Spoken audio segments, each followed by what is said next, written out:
हर हर महादेव सभी को। जो देखने में भयंकर हो और जो भय से रक्षा करता हो, उन्हें कहते हैं भैरवनाथ। हिंदू धर्म में शिव के 5वें अवतार माने जाते हैं भैरवनाथ। शैव धर्म में भैरव शिव के विनाश से जुड़ा एक उग्र अवतार है। त्रिक प्रणाली में भैरव परम ब्रह्मा के पर्यायवाची सर्वोच्च वास्तविकता का प्रतिनिधित्व करते हैं। आमतौर पर हिंदू धर्म में भैरव को दंडपानी, जिसके हाथ में दंड हो, और स्वयंसवा, जिसका वाहन कुत्ता है, भी कहा जाता है। वज्रयान बौद्ध धर्म में उन्हें बोधिसत्व मंजूश्री का एक उग्र वशीकरण माना जाता है और उन्हें हारुरुका, वज्र भैरव और यम तक भी कहा जाता है। वह पूरे भारत, श्रीलंका और नेपाल के साथ साथ तिब्बती बौद्ध धर्म में भी पूजे जाते हैं। हिंदू और जैन दोनों भैरव की पूजा करते हैं। जैन समुदाय में नाकोड़ा भैरव की पूजा की जाती है। आकाश भैरव को सर्प भैरव भी या पक्षीराज भैरव भी कहा जाता है। मान्यता है कि हिरण्यकश्यप का वध करते समय उग्र भगवान नरसिंह को शांत करने के लिए पक्षीराज आकाश भैरव ने अवतार लिया था। आकाश भैरव को भगवान शिव का उग्र रूप भी माना जाता है। आकाश भैरव को आकाश का देवता कहा जाता है। नेपाल के लोग उन्हें महाराजन जाति, खासकर किसान समूह का पूर्वज मानते हैं। आकाश भैरव के सर पर बनी एक छवि को बौद्ध धर्म में बुद्ध और हिंदू धर्म में ब्रह्मा माना जाता है। इसीलिए आकाश भैरव की मूर्ति की पूजा सभी लोग करते हैं। उपासना की दृष्टि से भैरवनाथ एक दयालु और शीघ्र प्रसन्न होने वाले देवता हैं तथा उज्जैन में भैरव बाबा की जागृत प्रतिमा है जो मदिरा पान करती है। भैरव बाबा को सात्विक भोग में हलवा, खीर, गुलगुले, जलेबी अत्यधिक पसंद है।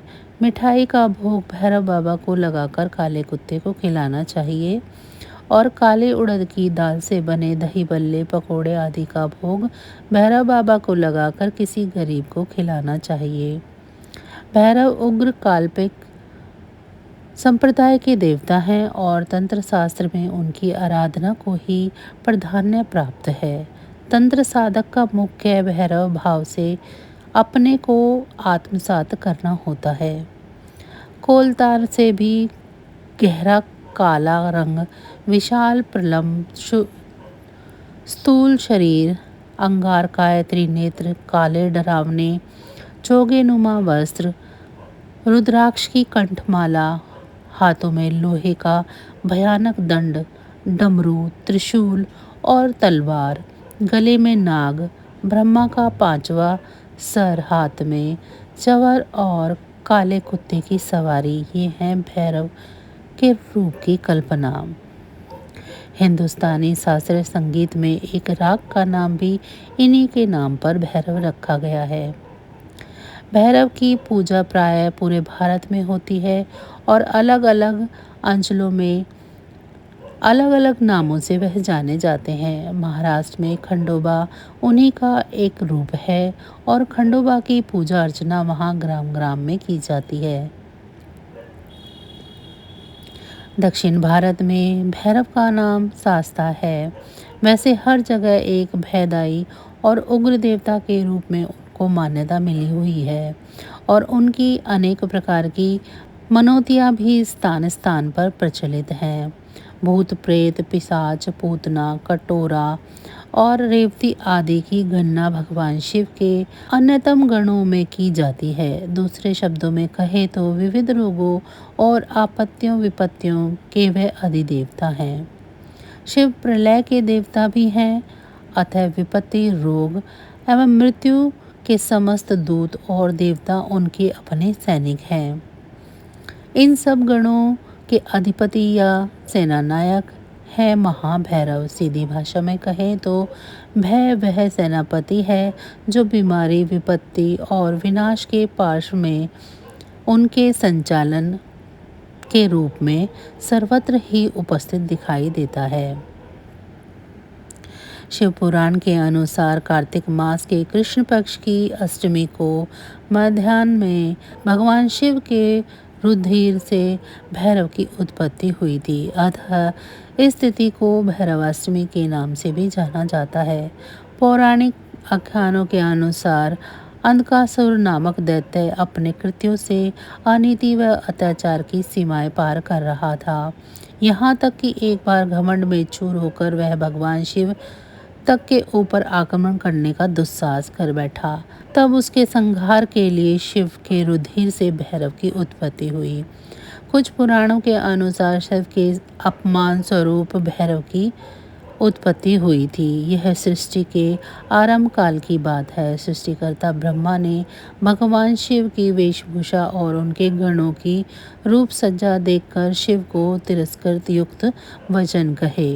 अपने इस अपमान पर स्वयं शिव ने तो कोई ध्यान नहीं दिया, किंतु उनके शरीर से उसी समय क्रोध से कंपायमान और विशाल दंडधारी एक प्रचंड काया प्रकट हुई और वह ब्रह्मा का संहार करने के लिए आगे बढ़ गई। ब्रह्मा तो यह देखकर भय से चीख पड़े। शंकर द्वारा मध्यस्थता करने पर ही वह काया शांत हो सकी।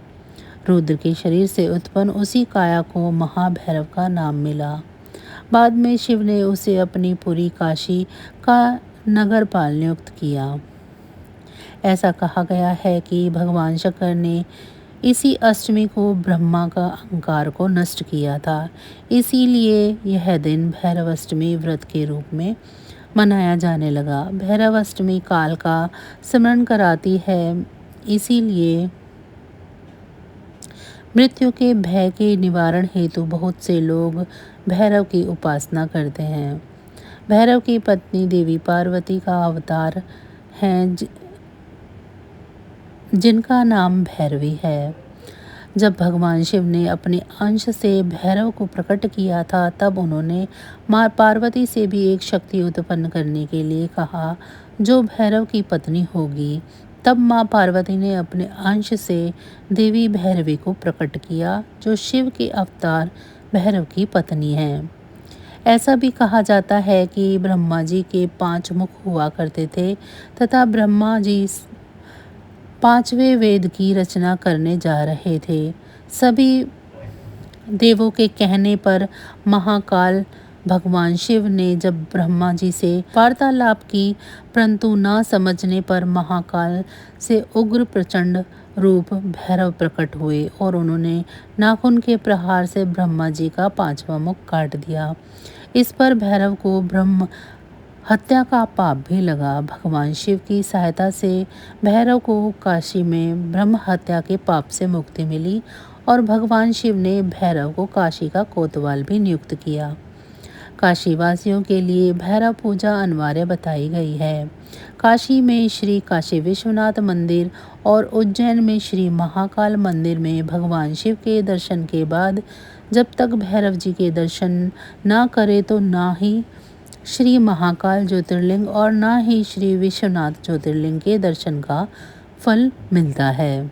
कालांतर में भैरव उपासना की 2 शिकाएं बटुक भैरव तथा काल भैरव के रूप में प्रसिद्ध हुई। जहां बटुक भैरव अपने भक्तों को अभय देने वाले सौम्य स्वरूप में व्याख्यात हैं, वहीं काल भैरव आपराधिक प्रवृत्तियों पर नियंत्रण करने वाले प्रचंड दंडनायक के रूप में प्रसिद्ध हैं। वहीं काल भैरव को भैरवनाथ का युवा रूप तो बटुक भैरवनाथ को भैरव का बाल रूप कहा गया है। ध्यान के बिना साधक मुख सदृश है। भैरव साधना में ध्यान की अपनी विशिष्ट महत्ता है। किसी भी देवता के ध्यान में केवल निर्कल्प भाव की उपासना को ही ध्यान नहीं कहा जा सकता। ध्यान का अर्थ है उस देवी देवता का संपूर्ण आकार एक क्षण में मानस पटल पर प्रतिबिंबित होना। श्री बटुक भैरव के ध्यान हेतु इनके सात्विक, राजस व तामस रूपों का वर्णन अनेक शास्त्रों में मिलता है। जहाँ सात्विक ध्यान अपमृत्यु का निवारक, आयु, आरोग्य व मोक्ष फल की प्राप्ति कराता है, वहीं धर्म, अर्थ और काम की सिद्धि के लिए राजस ध्यान की उपादेय देता है। इसी प्रकार कृत्या, भूत, ग्रहादि के द्वारा शत्रु का शमन करने वाला तामस ध्यान कहा गया है। ग्रंथों में लिखा है कि गृहस्थ जो सदा भैरव जी के सात्विक ध्यान को ही प्राथमिकता देनी चाहिए। राजस्थान के दौसा जिले में बंदीकई के पास सबडावली गांव में पहाड़ पर श्री चौमुखा भैरवनाथ जी के सुप्रसिद्ध मंदिर स्थित है, जहां पर प्रत्येक शनिवार को बड़ी संख्या में श्रद्धालु पधारते हैं तथा वहां पर भाद्रपद मास के शुक्ल पक्ष की तृतीया को बड़ा मेला लगता है। राजस्थान के चेरू जिले में नौसरिया गांव में भी भैरव जी के मंदिर है। भारत में भैरव के मंदिर बहुत प्रसिद्ध मंदिर हैं, जिनमें काशी का काल भैरव मंदिर सब प्रमुख माना जाता है। काशी विश्वनाथ मंदिर से भैरव मंदिर की कोई 1.5 से 2 किलोमीटर की दूरी पर स्थित है। दूसरा नई दिल्ली के विनय मार्ग पर नेहरू पार्क में बटुक भैरव का पांडवकालीन मंदिर अत्यंत प्रसिद्ध है। तीसरा उज्जैन के काल भैरव की प्रसिद्धि का कारण भी ऐतिहासिक और तांत्रिक है। नैनीताल के समीप खोड़ाखाल का बटुक भैरव मंदिर भी अत्यंत प्रसिद्ध है। यहाँ गोलू देवता के नाम से भैरव की प्रसिद्धि है। उत्तराखंड में चामोली जिला में सिरन गांव में भी भैरव गुफा काफ़ी प्राचीन है। इसके अलावा शक्तिपीठों और उपपीठों के पास स्थित भैरव मंदिरों का महत्व माना गया है। जयगढ़ के प्रसिद्ध किले में काल भैरव का बड़ा प्राचीन मंदिर है, जिसमें भूतपूर्व महाराजा जयपुर के ट्रस्ट की ओर से दैनिक पूजा अर्चना के लिए पारंपरिक पुजारी नियुक्त है। जयपुर जिले के चाकसू कस्बे में भी प्रसिद्ध बटुक भैरव मंदिर है, जो लगभग 8वीं शताब्दी का बना हुआ है। मान्यता है कि जब तक कस्बे के लोग बारिश ऋतु से पहले बटुक भैरव की पूजा नहीं करते हैं, तब तक कस्बे में बारिश नहीं आती। नाथद्वारा के पास ही शिशोदा गांव में भैरव नाथ का प्रसिद्ध मंदिर है, जो सन 1400 ईसा पूर्व का है। मध्य प्रदेश के शिवनी जिले के ग्राम आधे गांव में भी श्री काल भैरव का मंदिर है, जो किले के अंदर है, जिसे गढ़ी ऊपर के नाम से जाना जाता है। कहते हैं कि औरंगजेब के शासनकाल में जब काशी के भारत विख्यात विश्वनाथ मंदिर को ध्वंस किया गया, तब भी काल भैरव का मंदिर पूरी तरह से अछूता बना रहा था। जनश्रुतियों के अनुसार काल भैरव का मंदिर तोड़ने के लिए जब औरंगजेब के सैनिक वहां पहुंचे, तो अचानक पागल कुत्तों का पूरा एक समूह कहीं से आ निकल पड़ा था। उन कुत्तों ने जिन सैनिकों को काटा, वे तुरंत ही पागल हो गए और फिर स्वयं अपने ही साथियों को उन्होंने काटना शुरू कर दिया। बादशाह को भी अपनी जान बचाकर भागने के लिए विवश होना पड़ा। उसने अपने अंगरक्षकों द्वारा अपने ही सैनिक सिर्फ इसीलिए मरवा दिए कि पागल होते सैनिक का सिलसिला वही कहीं खुद उसके पास तक ना पहुंच जाए। भारतीय संस्कृति प्रारंभ से ही प्रतीकवादी रही है और यहाँ की परंपरा में प्रत्येक पदार्थ और भाव के प्रतीक उपलब्ध हैं। यह प्रतीक उभयात्मक है, अर्थात शूल भी है और सूक्ष्म भी। सूक्ष्म भावनात्मक प्रतीक को ही कहा जाता है देवता। चूँकि भय भी एक भाव है, अतः उसका भी प्रतीक है, उसका भी एक देवता है और उसी भय को हमारा देवता महाभैरव काल भैरव का मंदिर जयपुर जिले की पावटा तहसील के एक गांव पंचुडाला में स्थित है, जो इस गांव का सबसे प्राचीन मंदिर है। इस मंदिर का संबंध इस गांव की स्थापना से है।